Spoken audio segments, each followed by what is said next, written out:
Halo adik-adik kelas remaja Alkitab, GKI Paulus 25 Jayapura. Kita kembali bertemu di dalam Learn and Grow Together with Jesus. Pada saat ini kita mempelajari Alkitab kita, yaitu pada kitab Esra dan Nehemia. Namun sebelum kita mempelajarinya, mari kita berdoa terlebih dahulu. Mari kita berdoa. Bapa kami di surga, segala syukur dan puji kami panjatkan kehadirat-Mu, karena kasih-Mu kami ada hingga saat ini dalam keadaan sehat dan sejahtera. Bapa, pagi hari ini kembali kami mempelajari Alkitab kami untuk lebih mengenal akan kasih-Mu dalam hidup kami. Tuhan, beri kami kuasa Roh Kudus-Mu, berkuasa atas tubuh, akal budi dan jiwa kami, supaya nama-Mu dipermuliakan di dalam hidup kami. Ampunkanlah dosa-dosa kami, supaya kami dapat datang dekat padamu. Di dalam nama Putra-Mu yang kudus, Tuhan Yesus Kristus, kami berdoa. Amin. Kita mempelajari kitab Esra dan Nehemia dengan tema pulang dari pembuangan. Pada kitab Esra, kita melihat bahwa Esra adalah seorang imam yang memimpin rombongan kedua orang-orang pembuangan yang kembali dari Babel ke Yerusalem pada tahun 459 hingga 458 sebelum Masehi dengan tugas dari Raja Artasastra. Pada pasal 1 hingga pasal yang ke-6, kelompok pertama orang-orang pembuangan Yahudi pulang dari Babel ke Yerusalem dipimpin oleh Zerubabel sesuai dengan perintah Raja Kores, Raja Persia di tahun 538 sebelum Masehi. Bait Allah atau rumah Tuhan di Yerusalem dibangun kembali dan ditabiskan dan ibadat dipulihkan di tahun 537 sebelum Masehi. Pada pasal yang ke-7 hingga pasal yang ke-10, kelompok Yahudi lain yang kembali ke Yerusalem dipimpin seorang imam yang bernama Imam Esra, seorang ahli hukum Tuhan. Esra membantu kembali menyusun kehidupan rakyat dalam bidang keagamaan dan sosial, agar dapat melindungi warisan rohani Israel, yaitu di tahun 458 sebelum Masehi. Pada kitab Nehemia, kita mempelajari bahwa kitab Nehemia ini berisi tentang riwayat Nehemia sendiri yang ditulis dalam bentuk menyerupai autobiografi. Menurut tradisi, kitab ini ditulis antara tahun 431 sebelum Masehi sampai dengan 430. Kembalinya Nehemia dan pembangunan tembok Yerusalem terdapat di dalam Nehemia pasal 1 hingga pasal yang ke-7. Pembacaan Taurat oleh Esra, perayaan Pondok Daun, puasa dan perjanjian di pasal 8 hingga pasal yang ke-10. Pada pasal yang ke-11 hingga pasal yang ke-13, yaitu tentang pemukiman kembali Yerusalem, peresmian tembok, pembaharuan Nehemia dalam bidang sosial dan keagamaan selama masa jabatannya yang kedua sebagai kepala daerah, dan juga daftar statistik. Pulang dari pembuangan. Yang pertama, pulang yang dipimpin oleh Zerubabel dan bait Allah dibangun kembali. Pulang yang kedua dipimpin oleh Esra dan memulai pelayanan di bait Allah. Pulang yang ketiga dipimpin oleh Nehemia dan membangun tembok perlindungan. Jadi adik-adik, kitab Esra dan Nehemia yaitu membangun kembali Yerusalem, baik mulai dari bait Allah, kehidupan sosial mereka, dan kehidupan keagamaan, serta membangun kembali tembok Yerusalem untuk melindungi bangsa Israel dari gangguan bangsa-bangsa lain. Mari kita Kitab Esra perhatikan. dan Nehemia. Dalam kebanyakan Alkitab modern, kedua kitab ini dipisah. Tapi pemisahan ini dilakukan lama setelah kitab ini ditulis. Kitab ini pada awalnya merupakan karya terpadu yang ditulis oleh satu orang. Kisah ini terjadi setelah Babel menghancurkan Yerusalem dan Bait Suci dan membawa banyak orang ke pengasingan. Dan kisah dalam kitab ini terjadi 50 tahun kemudian, serta menceritakan tentang kembalinya sebagian umat Israel ke Yerusalem dan apa yang terjadi ketika mereka membangun kembali kota dan kehidupan mereka di sana. Secara khusus, kitab ini berfokus pada 3 pemimpin kunci yang memimpin upaya pembangunan kembali. Ada Zerubabel, Ezra, dan Nehemia. Dan rancangan kitab ini berfokus pada upaya masing-masing pemimpin tersebut. Zerubabel memimpin sekelompok besar orang kembali ke Yerusalem untuk membangun kembali Bait Suci. Lalu sekitar 60 tahun kemudian, Ezra tiba di Yerusalem untuk mengajar Taurat dan membangun kembali komunitasnya. Dan kemudian dia diikuti oleh Nehemia yang memimpin pembangunan kembali tembok Yerusalem. Dan ketiga kisah ini dirancang untuk menjadi paralel. Masing-masing dimulai dengan Raja Persia yang digerakkan oleh Tuhan untuk mengirim pemimpin ke Yerusalem dan dia memberi sumber daya dan dukungan. Dan kemudian masing-masing pemimpin menghadapi pertentangan dalam usaha mereka yang kemudian bisa mereka atasi. Namun dengan cara yang mengarah kepada antiklimaks yang aneh di ketiga bagian tersebut. Mari kita lanjutkan dan lihat bagaimana jalan ceritanya. Jadi kisahnya dimulai dengan sebuah keputusan dari Kores, Raja Persia. Dia digerakkan Allah untuk mengizinkan orang-orang buangan kembali ke Yerusalem dan membangun kembali Bait Suci. Dan penulis mengatakan bahwa hal ini menggenapi sebuah janji yang dibuat oleh Nabi Yeremia bahwa orang-orang buangan suatu hari akan kembali ke Yerusalem. Sekarang penggenapan ini seharusnya memicu harapan kita pada banyak janji kenabian lainnya, bahwa pengasingan bukan akhir dari kisah ini. Kita memiliki harapan akan Raja Mesianik masa depan dari garis keturunan Daud. Kita memiliki harapan akan sebuah Bait Suci yang dibangun kembali di mana kehadiran Tuhan akan tinggal bersama umatnya. Harapan bagi kerajaan Allah untuk datang atas semua bangsa dan membawa berkat-Nya seperti yang telah Dia janjikan kepada Abraham. Sehingga dengan segala pengharapan inilah kita membaca kisah tentang Zerubabel. Nama Zerubabel berarti ditanam di Babel. Dia mewakili generasi yang lahir di pengasingan di Babel dan dia memimpin gelombang kembalinya orang Israel ke Yerusalem. Setelah mereka menetap di sana, mereka membangun kembali mezbah untuk mempersembahkan korban dan kemudian membangun Bait Suci, upacara peletakan fondasi, dan kemudian pentahbisan Bait Suci. Ini adalah momen-momen penting. Kisah masa lalu tentang kemah suci dan pentahbisan Bait Suci hendaknya tetap kita ingat. Ini adalah saat di mana awan api kehadiran Allah seharusnya turun.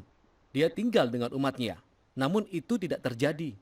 Jadi sementara beberapa orang bersorak-sorai untuk Bait Suci yang baru ini, para tua-tua yang pernah melihat Bait Suci Salomo menangis dalam kesedihan. Ini tidak sebanding dengan kejayaan di masa lalu atau harapan mereka untuk masa depan. Dan disinilah kita mendapati kisah pertama tentang pertentangan yang sangat aneh. Jadi cucu-cucu orang Israel yang tidak dibawa ke pengasingan selama ini tinggal di Yerusalem. Dan mereka datang untuk menawarkan bantuan untuk membangun kembali Bait Suci. Dan Zerubabel menolak. Zerubabel berkata, "Engkau tidak memiliki bagian dalam Bait Suci kami." Dan ini tentu saja memicu konflik yang kemudian diatasi oleh Zerubabel.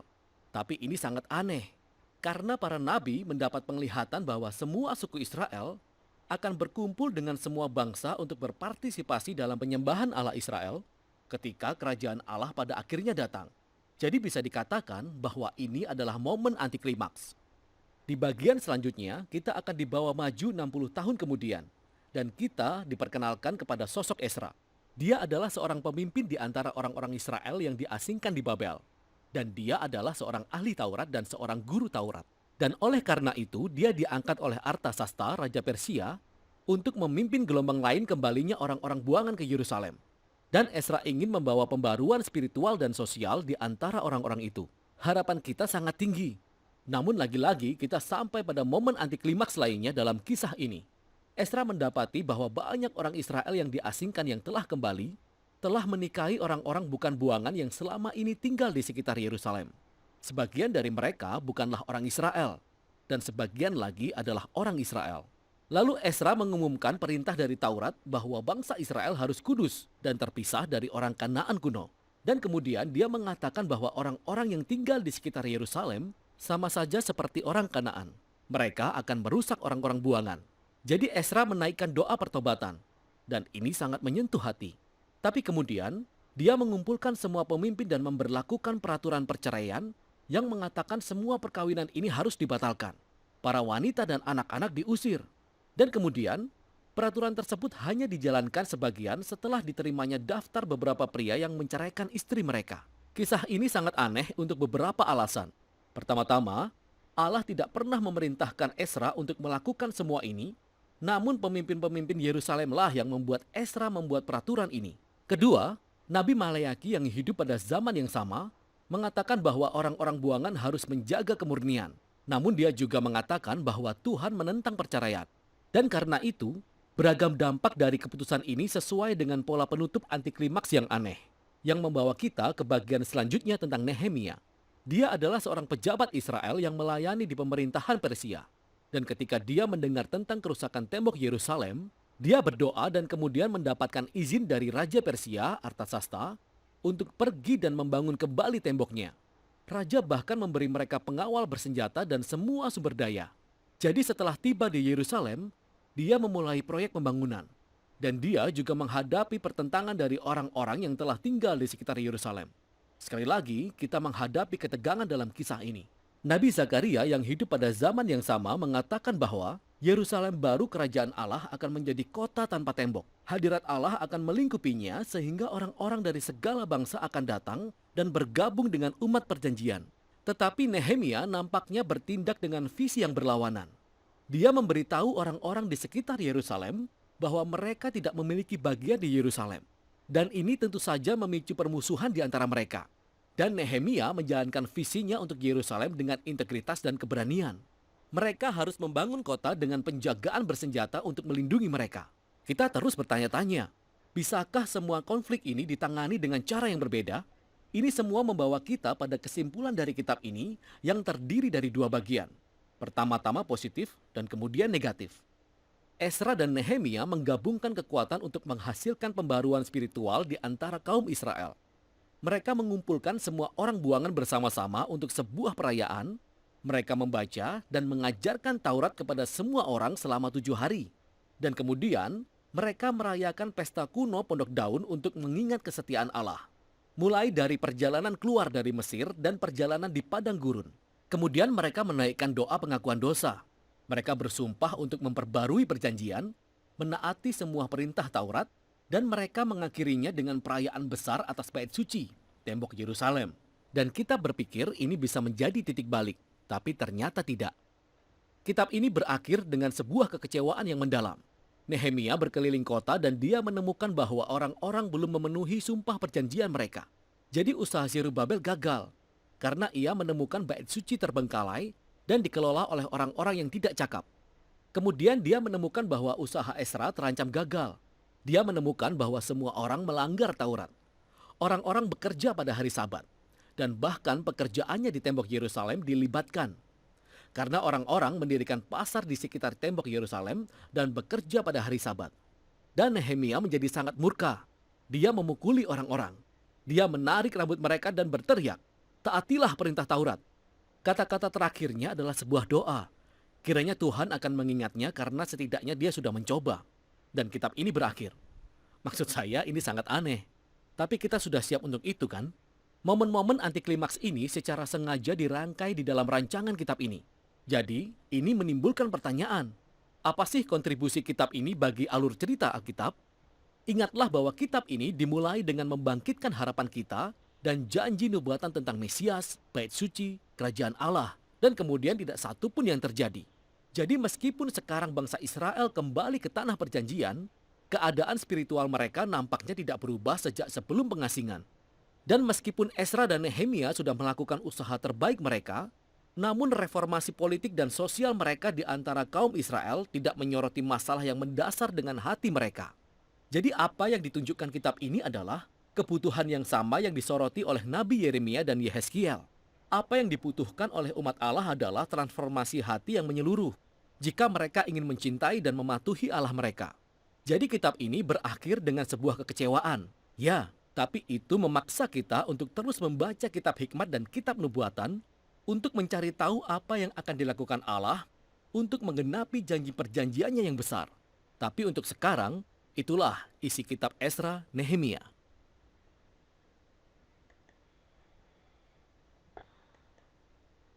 Misi Zerubabel dan Nabi Ezra yang pulang kembali ke Yerusalem dari pembuangan ternyata melambangkan Yesus Kristus. Sebuah momen peristiwa, nama atau tokoh di Alkitab itu, bila dipelajari secara mendalam, sebenarnya banyak yang memiliki makna yang melambangkan tentang Yesus Kristus. Karena isi Alkitab dari kitab Kejadian hingga kitab Wahyu itu, dari awal hingga akhir, sebenarnya intinya adalah tentang Yesus Kristus. Begitu pula dengan peristiwa yang tertulis dalam kitab Ezra yang akan dibahas berikut ini. Setelah selama 70 tahun orang-orang Israel ditawan tinggal di Babel atau Babilonia, akhirnya mereka dapat pulang kembali ke tanah airnya di Yerusalem. Setelah Babel ditaklukkan oleh kerajaan Media Persia dan kepulangan mereka kembali ke Yerusalem terjadi dalam 3 tahap rombongan di tahun serta di masa kekuasaan Raja Persia yang berbeda. Tahap kepulangan rombongan yang pertama adalah dipimpin oleh Zerubabel yang masih keturunan Raja Salomo. Misi kepulangan mereka kembali dari pembuangan adalah untuk meletakkan pondasi pembangunan bait suci yang telah dihancurkan oleh tentara Babilonia dan menyelesaikannya. Dan momen peristiwa ini adalah memiliki kesamaan atau hubungan tertentu dengan peristiwa kedatangan Yesus yang pertama kali ke dunia ini sebagai Mesias. Di mana ketika pertama kali Yesus datang ke dunia ini, Yesus yang juga sebenarnya adalah Allah, telah kembali untuk pertama kalinya menemui umat manusia semenjak manusia pertama yaitu Adam dan Hawa diusir dari Taman Eden. Dan ketika dulu Yesus kembali ke dunia ini untuk yang pertama kalinya, lalu kemudian Yesus pun mati disalibkan. Tetapi pada hari yang ketiga, Yesus bangkit kembali. Peristiwa tersebut dapat juga menggambarkan bahwa bait suci tubuhnya telah dibangun kembali. Maka pembangunan pondasi bait suci Yerusalem yang dipimpin oleh Zerubabel setelah kepulangan pertama orang-orang Israel dari pembuangan adalah dapat melambangkan Yesus yang juga meletakkan dasar bait suci tubuhnya, yaitu setelah Yesus bangkit dari kematiannya ketika dulu pada kedatangannya yang pertama kali ke dunia ini. Ezra kemudian memimpin rombongan tahap kedua, pemulangan orang-orang Israel dari pembuangan untuk kembali ke Yerusalem. Pada masa kepemimpinan Ezra ini, bangsa Israel telah memperoleh pemulihan peradilan dan juga memiliki kembali hukum Allah sebagai standar moral tertinggi bagi mereka sebagai umat Allah. Sebelum kedatangan Yesus yang kedua kalinya ke bumi ini nanti, Alkitab mengatakan bahwa hukum Allah atau 10 hukum Allah akan dipulihkan. Yang maksudnya adalah pada akhir zaman ini akan ada kelompok umat Allah yang dengan setia memelihara perintah hukum Allah dan iman kepada Yesus Kristus. Wahyu 14 ayat 12. Yang penting di sini ialah ketekunan orang-orang kudus yang menuruti perintah Allah dan iman kepada Yesus. Jadi kembalinya Ezra yang memimpin dalam rombongan kepulangan yang kedua ini dalam arti atau makna tertentu adalah memiliki kesamaan dengan kedatangan Yesus yang kedua kali ke dunia ini nanti. Yaitu di mana dalam kedatangan Yesus yang kedua kalinya nanti, bagian isi dari 10 hukum Allah yang selama ini telah dilanggar, 10 hukum Allah itu telah dipulihkan kembali sebagaimana yang terjadi pada zaman Ezra. Ketika kembali ke Yerusalem, Ezra dan orang-orang Israel dilarang menikah dengan perempuan asing. Di Alkitab, perempuan sering digambarkan sebagai umat. Ada umat setia milik kepunyaan Allah, dan ada juga umat lain yang ajarannya tidak sesuai dengan firman Allah. Pesan terakhir dari 3 malaikat yang tertulis dalam kitab Wahyu memperingatkan bahwa bagi siapa saja yang mengaku sebagai umat Allah, dipanggil untuk meninggalkan Babel yang melambangkan kelompok umat Allah yang ajarannya tidak sesuai dengan firman Tuhan. Karena Babel telah menikah dengan dunia. Yang maksudnya adalah bahwa ajaran yang dimiliki oleh Babel telah bercampur dengan ajaran dunia atau ajaran yang bukan berdasarkan pada Alkitab. Dan umat di akhir zaman dipanggil untuk meninggalkan Babel seperti yang digambarkan oleh orang-orang Israel yang meninggalkan istri-istrinya yang adalah orang asing atau wanita Babel tersebut. Yaitu sebagai syarat apabila mereka ingin pulang kembali ke Yerusalem. Di mana di sana terdapat bait suci rumah Allah yang adalah melambangkan sorga yang kekal. 2 pasal terakhir di kitab Ezra yaitu pasal 9 dan 10 memiliki ajaran yang sama dengan pekabaran yang ditulis dalam kitab Wahyu yang ditulis beratus tahun kemudian oleh Rasul Yohanes. Fakta ini membuktikan bahwa Alkitab itu meskipun masing-masing ditulis dalam perbedaan rentang jarak waktu yang sangat jauh, namun isi ayat-ayatnya tetap selaras dan saling menggemakan firman Tuhan yang benar. Dalam kitab Ezra dijelaskan bahwa ketika orang-orang Israel pulang kembali ke Yerusalem, sebelumnya mereka telah memulihkan terlebih dahulu tubuh mereka sebagai bait suci, serta memulihkan kehidupan beragama mereka. Demikian juga kehendak Yesus kepada umatnya melalui pekabaran 3 malaikat, Yesus menginginkan kepada umatnya di akhir zaman supaya memiliki kehidupan keagamaan yang sempurna dan sejati sesuai dengan perintah hukum Allah. Orang-orang Israel yang pulang ke Yerusalem dan dipimpin oleh Zerubabel adalah kebanyakan orang yang sudah tua setelah mereka selama 70 tahun dibuang dan tinggal di Babel. Meskipun sudah berusia tua, tetapi mereka tidak takut untuk melakukan perjalanan jauh kembali ke Yerusalem sambil berbalik mengikuti perintah hukum Allah. Dan ketekunan mereka dalam pikiran yang teguh patut dipelajari dan diikuti oleh umat Tuhan di akhir zaman ini. Yang mungkin saja pada saat ini umat Tuhan telah lelah dalam iman dan kehidupan kerohaniannya. Tetapi ingatlah bahwa umat-umat Allah yang telah lanjut usia yang tercatat di kitab Ezra itu telah memberikan contoh teladan yang terbaik di depan mata kita hari ini. Di mana dalam keadaan kelelahan usia mereka, tetapi umat-umat Allah tersebut terus bertekad dan berjalan pulang menuju ke Yerusalem, yang secara rohani adalah bermakna bahwa mereka sedang berjalan pulang menuju ke sorga tempat rumah Allah.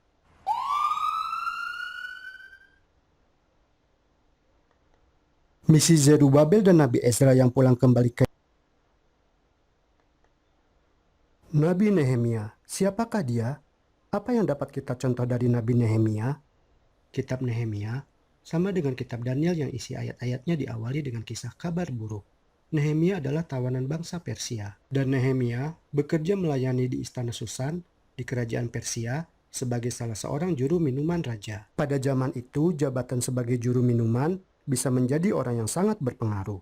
Karena tugas pekerjaannya otomatis akan memiliki akses langsung dan secara terus-menerus setiap harinya dekat dengan raja. Para juru minuman akan mencicipi minuman atau makanan yang disediakan bagi raja untuk mencegah penyakit atau sesuatu yang dapat menyebabkan kematian bagi sang raja.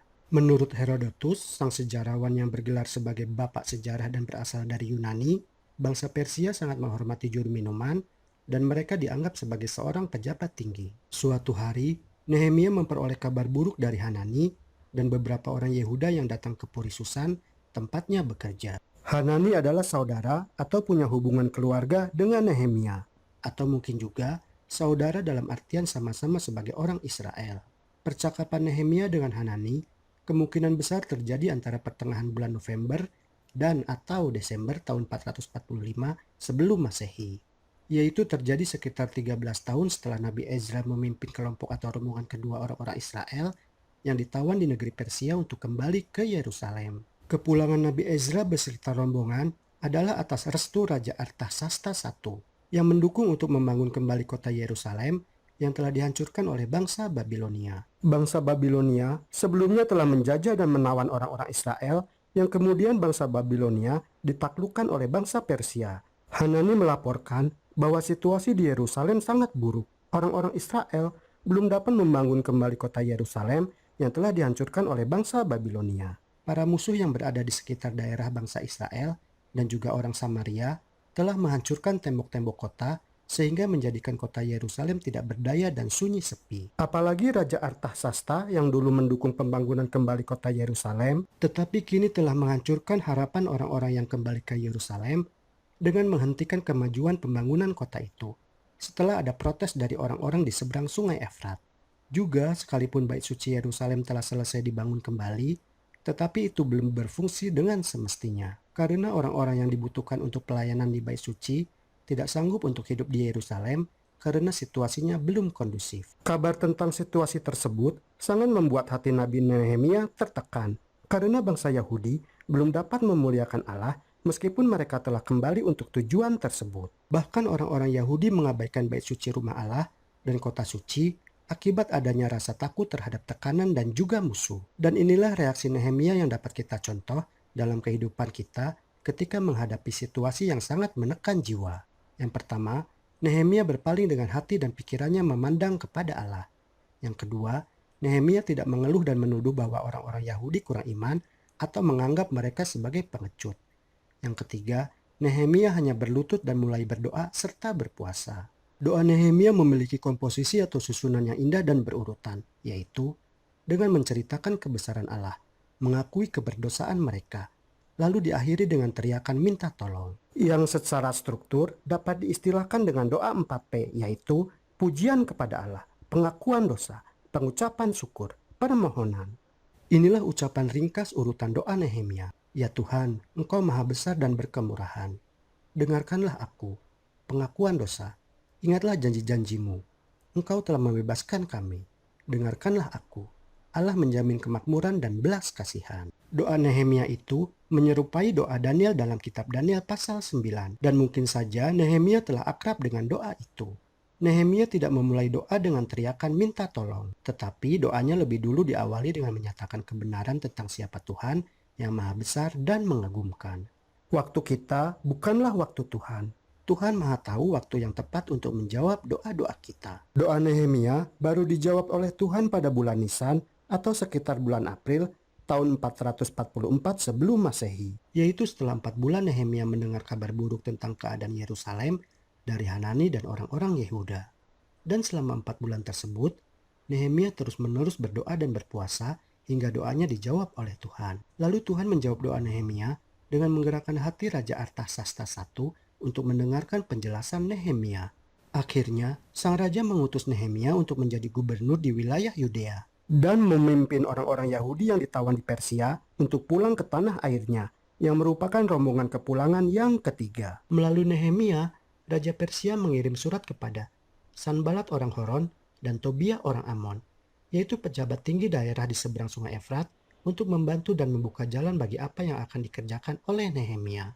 Nehemia tiba di Yerusalem sekitar tahun 445 atau 444 sebelum Masehi. Tetapi sebelum Nehemia melakukan sesuatu, ternyata pihak oposisi mulai bermunculan karena permintaan raja yang dikirim kepada para gubernur tersebut menimbulkan masalah. Mereka menjadi khawatir dengan kesejahteraan orang-orang Yahudi yang tertindas. Para penindas itu tidak senang dengan nasib baik dari orang-orang yang mereka tindas. Dan mereka yang memusuhi itu adalah Sanbalat, gubernur Samaria di utara Yudea, Tobia, gubernur Amon di timur Yudea, dan Gesem orang Arab di selatan Yudea yang menguasai Edom dan Moab. Dengan demikian, maka Yerusalem dikelilingi oleh musuh-musuh yang menolak kepemimpinan Nehemia di wilayah itu. Meskipun Tobia adalah nama Yahudi yang berarti Tuhan itu baik, dan putranya juga membawa nama Yahudi yaitu Yohanan yang berarti Tuhan Maha Pemurah, namun Tobia bertugas sebagai gubernur negeri Amon yang memusuhi bangsa Yahudi. Kedatangan Nehemia di Yerusalem dengan pengawalan tentara menunjukkan bahwa Nehemia datang dengan suatu tugas yang penting, dan hal tersebut memicu kecemburuan dari suku-suku kafir yang hidup tidak jauh dari kota itu, yang selama ini sudah seringkali memusuhi orang-orang Yahudi dengan cara menyinggung dan menghina mereka. Meskipun Nehemia dan bangsanya menerima penghinaan dan gangguan dari para musuh dalam melakukan pekerjaan mereka, tetapi Nehemia tidak mengeluarkan kata-kata kasar terhadap mereka. Nehemia tidak khawatir bersaksi dengan menyebutkan dan memuliakan nama Tuhan kepada semua orang yang ditemuinya, sekalipun orang-orang itu mengejek dan menertawakannya. Seperti ketika Yusuf berada di Mesir pada tahun-tahun yang lampau sebelumnya, Nehemia juga tidak takut untuk meninggikan Tuhannya di antara orang-orang yang tidak percaya kepada Allah yang benar. Karena Nehemia memiliki iman dan telah mengerti akan kebenaran yang sesungguhnya, dan percaya pada janji Tuhan bahwa Tuhan akan beserta dengan dirinya. Dan sikap Nehemia tersebut dapat dijadikan sebagai contoh bagi orang percaya di sepanjang masa. Nabi Nehemia.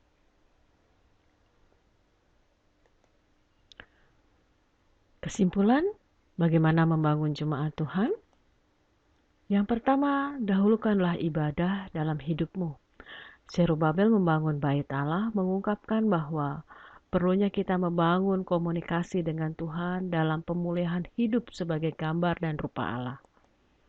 Hal yang kedua, bersihkanlah kehidupan kita dari hal-hal yang mencelakakanmu. Ezra datang untuk kembali mengajar dan melakukan kehidupan sebagai umat pilihan Tuhan. Caranya yaitu dengan membersihkan hidup kita dari segala yang membuat kita terbuang dari hadirat Tuhan. Hiduplah dalam perlindungan Tuhan. Nehemia membangun kembali tembok perlindungan.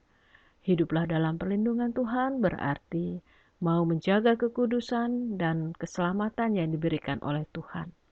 Jadikanlah dirimu bait Allah dengan cara berdoa, membaca firman Tuhan, dan memuji Tuhan, serta melakukan firman Tuhan di sepanjang kehidupan kita. Gaya hidup orang percaya atau umat percaya adalah bersekutu, bersaksi, dan melayani. Dengan demikian, maka kehidupan umat Tuhan menggambarkan kepada dunia sebagai gambar dan rupa Allah yang datang memberi berkat bagi dunia, bukan datang untuk menguasai dunia saja, tetapi harus menjadi berkat supaya dunia ini hidup dalam keadaan sejahtera, damai, dan penuh dengan sukacita. Apakah kehidupan kita sudah memberikan efek yang positif dalam kehidupan kita sehari-hari? Di tengah keluarga kita, apakah kita menjadi berkat dalam kehidupan kita? Atau di tengah masyarakat? Atau di sekolah adik-adik? Jadilah berkat bagi kehidupan kita sehari-hari di tengah dunia ini, supaya nama Tuhan dipermuliakan melalui kehidupan kita. Mari kita bersekutu, bersaksi, dan melayani.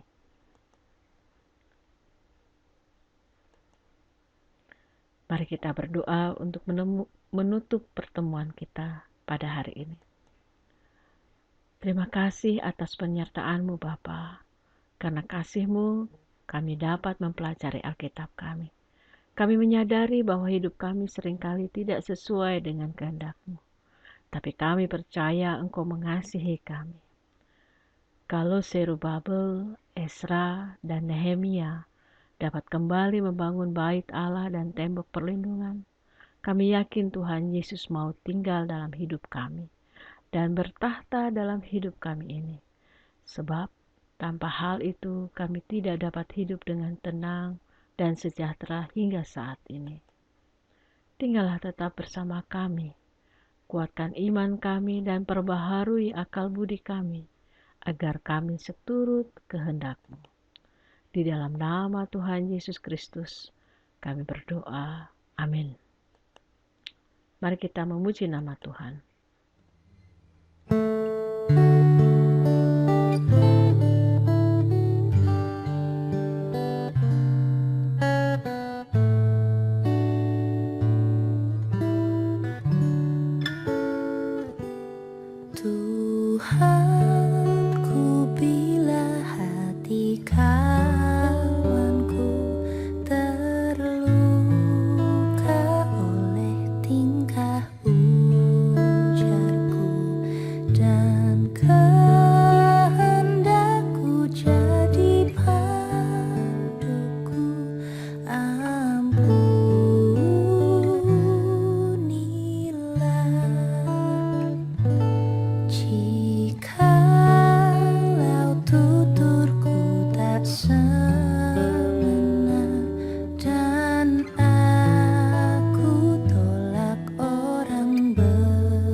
Tuhanku hebat, Dia sumber kekuatanku. Terima kasih. Kita jumpa lagi di lain waktu di dalam tema-tema yang selanjutnya. Shalom, Tuhan Yesus memberkati kita semua.